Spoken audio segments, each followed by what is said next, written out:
Breaking today, Prince William doubles down.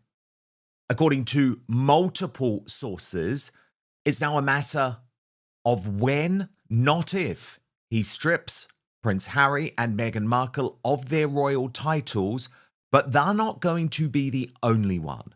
Fascinating reporting coming from News Nation, the US news channel, and its head of entertainment, Paula Frolic, who reveals Prince William to change the monarchy forever, no titles for Beatrice or Eugenie. And she writes, Prince William is gearing up to become king sooner rather than later, I'm told. And his vision for the monarchy is going to look very different from his father, King Charles's reign. She goes on, fewer titles mean there is less of a chance for a degenerate like Prince Andrew, now called Andrew Mountbatten Windsor, to slip through. Which means, as I previously reported, Harry and Meghan will lose their titles, as well as Princesses Beatrice and Eugenie. Now, Angela Levin, our royal mastermind, this is something, of course, that I've been reporting for some time. William was very determined to try and make his father be tough, not just on Andrew and Sarah Ferguson, the former Duchess of York, but also on Harry and Meghan. And of course, he wasn't. He was weak. He wanted Andrew to sort of be able to voluntarily say he wasn't going to use his title. That wasn't enough. So 2 weeks later, we had this letters patent, which completely changed the way that royal titles can now be removed in the future. And there is this growing consensus backed up by this new News Nation report that Harry and Meghan will be next. But what she has not mentioned there, what Paula Frolic has not mentioned, Angela, but what my reporting has been, is that it's not just Harry and Meghan, it's also Archie and Lilibet, which is going to cause one hell of a war. What do you make of it? Is this what you're hearing too? And do you think William would be right to take these titles away? So, the royal drama machine has decided we're eating well today, because the latest reporting claims Prince William is no longer just considering removing Harry and Meghan's titles. He's actively gearing up for it, and not in a someday maybe kind of way. According to multiple sources quoted by News Nation's Paula Frolic, it's now a matter of when, not if. And the bombshell doesn't stop with Harry and Meghan. Beatrice and Eugenie are apparently on the chopping block too. Yes, the York sisters. The same women who have basically spent their adult lives hovering in this weird semi-royal, semi-private, semi-useful, semi-controversial space. According to Frolic, William wants a monarchy with fewer titles, fewer hangers-on.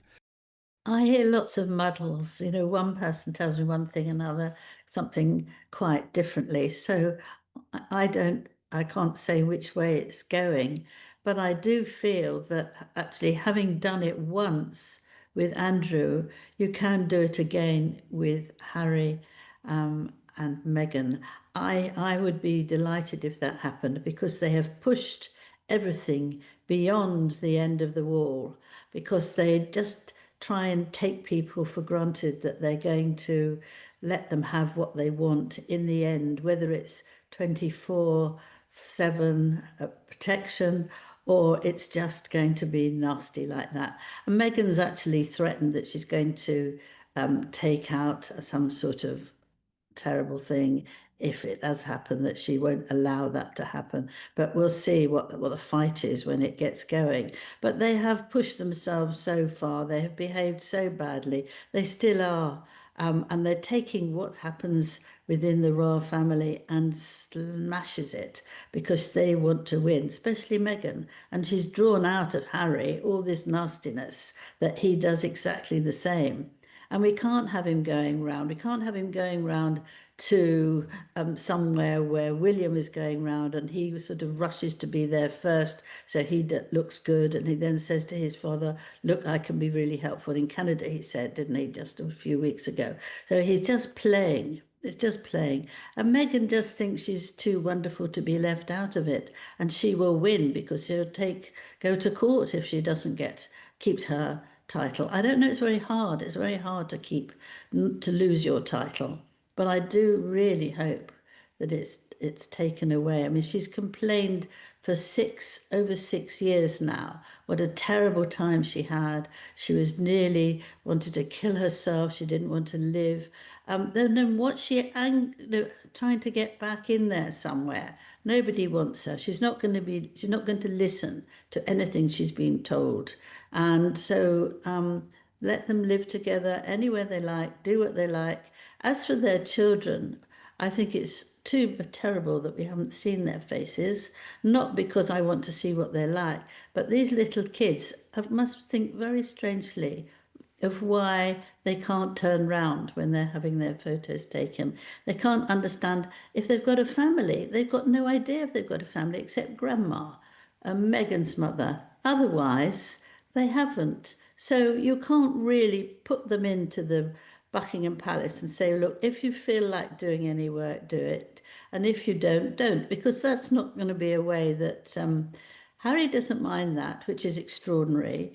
But it's not a way to do that. And I think if they're going to school and you leave them there with a title, Prince and Princess, they're going to get bullied. They're not going to children say, oh, really? They're going to get bullied. That's how children work because why are they? They're not. And if she wants to do anything politically in America, which is on and off with her, isn't it? She can't do it with the title. So what's she worried about? Just drop out, but she won't because she's so determined to get her own back. And that it needs someone strong like William who's going to absolutely push it through. I absolutely agree.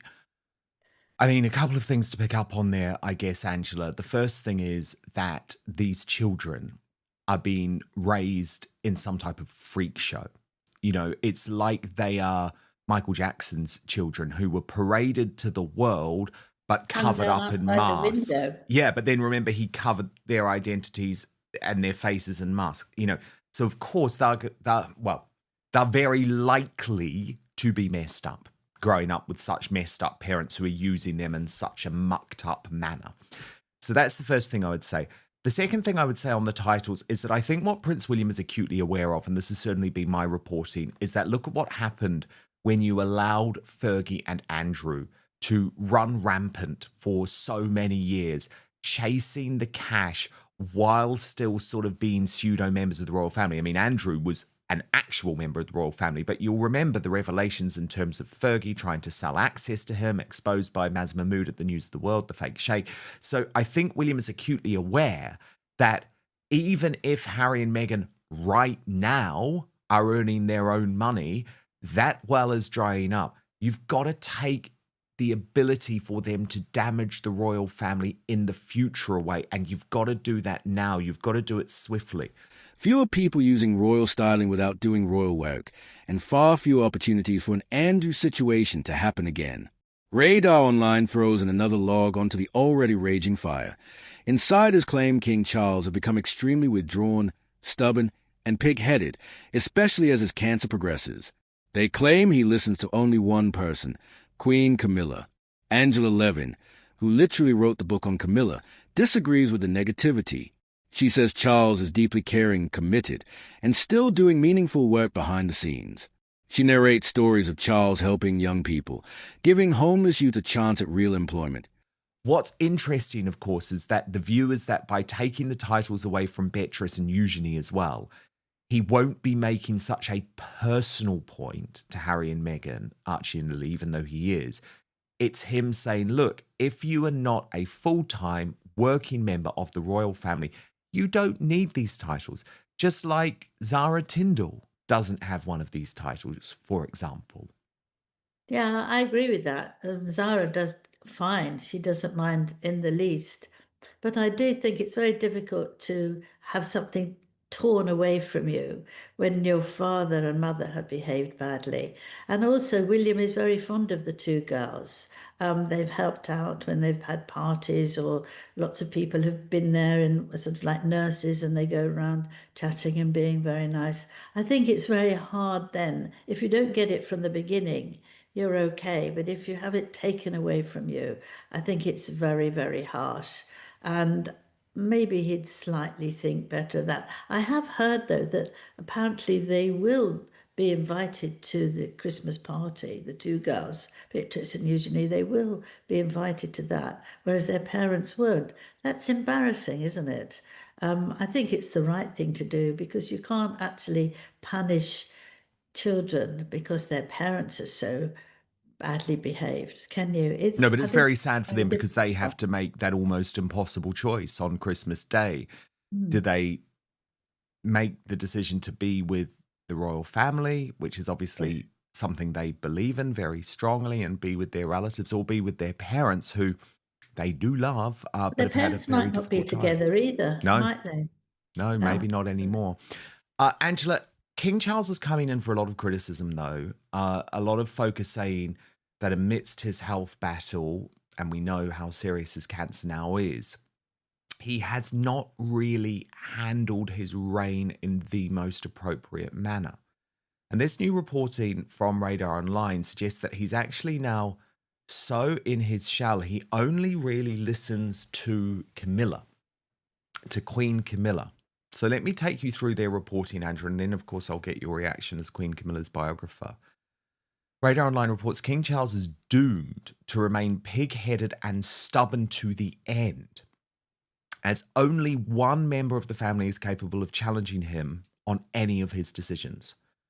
A senior household source told Radar Online the dynamic is well understood inside palace walls. They claimed His Majesty is set in his ways, often to the point of stubbornness. If anyone is going to push back, it's the Queen, as in Queen Camilla. She's the only one he listens to when he digs his heels in. It goes for everything from his cancer treatments to his treatment of his sons and wider family. Another longtime aide echoed the view, saying Charles has a deep sense of certainty about how things should be done. It can come across as pig-headed. Camilla is the only voice that can consistently pierce that armor.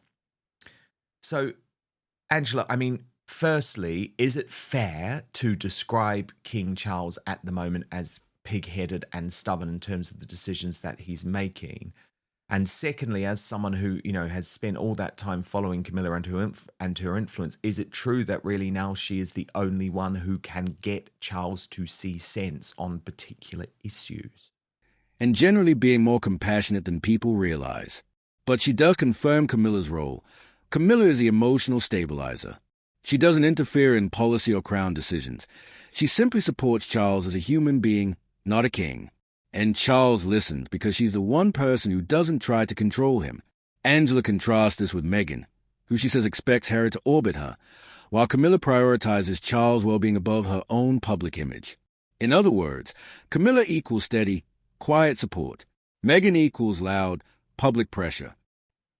Well, the first one, I think he's a marvelous man. I really do. I spent a year with him and I went round to all these things that he was talking to young people, and he actually really, really cares that young people actually can find something that they can work on and they can do very well. I had dinner there, and the guys there just started learning how to be waiters, and they looked very ill and they'd been sleeping on the street, and there they were serving me and other people with dinner. And the reason was, King Charles told me that I feel that they might want to do something, but if they really want to do it, they have to absolutely do it properly. Now, it's very hard to get a job to do anything that you want to, because it's difficult if you haven't had experience. So I always give them a year's experience in one of the houses, and so that they've got every chance to go ahead. And I thought that was wonderful. I'd never heard anybody say that, and I thought it was a wonderful meaning of his. I think he cares very much. He's going everywhere. He's booking to go to America in the middle of next year too. So he can't be that ill. Otherwise, I don't think it would be mentioned. But with with Camilla, she has very strict rules for herself. he did listen to her right at the beginning, actually, when someone says, you've got to show her, you've got to take her out, you can't keep her hiding. And he listened to that and he stopped arguing with people when they have meetings because of her. But she doesn't interfere. She doesn't actually tell him how he should be as a king. She actually looks after him and tells him that he might feel not so well or could he have an early rest. She told me she took all her things that she was going to do from Prince Philip, who she watched very carefully. And she felt he was just right. He walked just behind the Queen, and she never pushes herself ahead of him. And she would always let him deal with the work, with the country, with all that. And what she would do would be to look after him as a human being. So that's what I know about that. I can go on a bit longer, but you probably got no time. No, it's fascinating. It really is fascinating. And of course, Catherine obviously views her primary role as well as being there to support William. And I think it's very, very different to how Meghan views her role, for example. It doesn't, yeah, exactly. Harry does everything for Meghan, but Camilla watches her husband and she actually does anything she thinks he needs for him. She doesn't do it for her. She fits in and she thinks it's very wrong for someone to tell him what to do when he's been in this work for a very long time and waited a very long time while his mother was doing it. And she has nothing to do with that. She won't get involved in that at all, even when sometimes the A's come up and say, look, he's in a bit of a mood, do you think you can help? Well, she waits, she doesn't just say, of course, and go stomping in and tells him, stop that nonsense now. She's there she loves him to bits, and she's there to give him warmth and support, not for her to take over. You can see how the institutions would favor one over the other. If the reporting is accurate, we're moving toward Harry and Meghan losing Duke and Duchess of Sussex, their children losing Prince and Princess, Beatrice and Eugenie losing Princess Styling, a new, ultra-slim monarchy led by William and Kate. Expect explosive reaction from the Sussex camp, legal threats, victim narratives, Oprah teasers, the works. Meghan will not allow herself to be quietly demoted without pushing back hard. But from the royal family's perspective, the calculation is simple. Titles equals power. Power equals risk. Risk must be eliminated. And William, unlike Charles, is reportedly more than willing to swing the axe. Let me know what you think about this video in the comment section. If you enjoyed it, don't forget to hit that like button, subscribe, and turn on the notification bell so you don't miss any of my future uploads. I'd love to hear your thoughts in the comments. Let me know what you think or what you want to see next.